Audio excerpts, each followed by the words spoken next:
ಬಡವರ ಬಾದಾಮಿ ಅಂತಾರೆ, ಕಡಲೆ ಬೀಜ ಅಂತ ಹೇಳ್ತೀರಾ, ಶೇಂಗಾ ಅಂತ ಹೇಳ್ತೀವಿ ನಮ್ಮ ಕಡೆ. ನಮ್ಮ ಮನೆ ಮುಂದೆ ಒಂದು ಚಿಕ್ಕದಾದ ಜಾಗ ಇದೆ.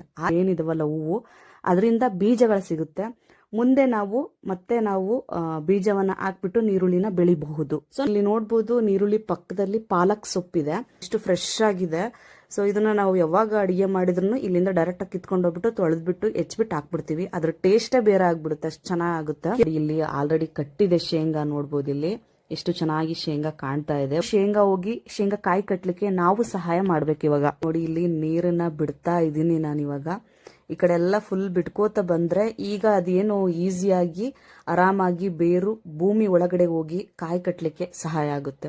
ಅಷ್ಟೇ ಅಲ್ಲದೆ ನಮ್ಮ ಮಕ್ಕಳಿಗೆ ಈ ಒಂದು ಕೃಷಿಯ ಬಗ್ಗೆ ಮತ್ತೆ ನಾವು ತಿನ್ನುವ ಒಂದು ಯಾವ್ದಾದ್ರೂ ಒಂದು ಸಾಮಗ್ರಿ ಬಗ್ಗೆ ಒಂದು ಸಣ್ಣ ಜ್ಞಾನ ಬರುತ್ತೆ. ಬರೀ ಮಣ್ಣು, ಕಲ್ಲು, ಸಸ್ಯ, ಮರ ಇವುಗಳ ಬಗ್ಗೆ ವಾತಾವರಣದಲ್ಲಿ ಬೆರೆತಾಗ ಮಕ್ಕಳಿಗೆ ಪ್ರತಿಯೊಂದು ಕೂಡ ಆಟೋಮೆಟಿಕ್ ಆಗಿ ಅವರಿಗೆ ಅರ್ಥ ಆಗುತ್ತೆ.